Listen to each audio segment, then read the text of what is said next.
Hi, my mentee is Emma. She's in the 6th grade.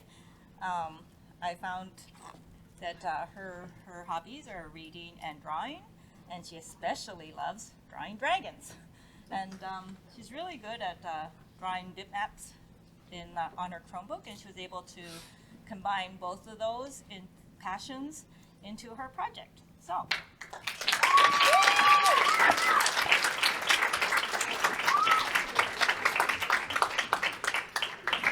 So my project was a game on Scratch.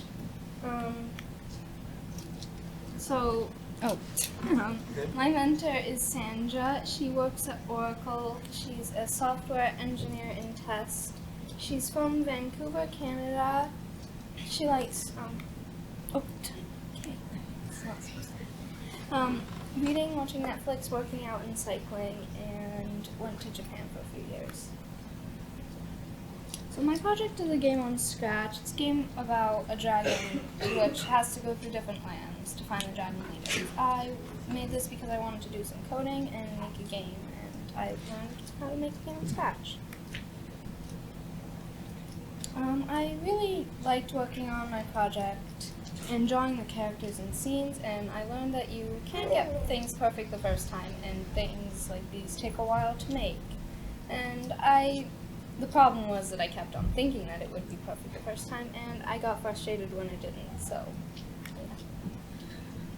yeah. The basics of the game is that you're a dragon trying to get the leaders of the dragons together to banish the humans from the land. I made all the art for this, including the backgrounds. You use the arrow keys to move the dragon, and once you get to the edge of the screen, it will move to a new background.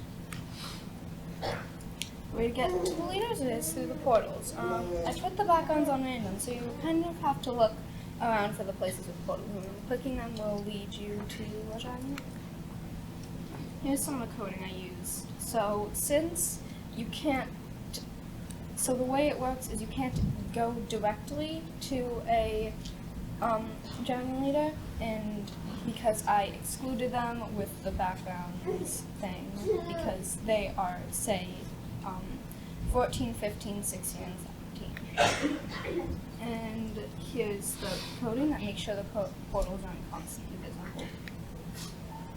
Here's an example of one of the dragon leaders.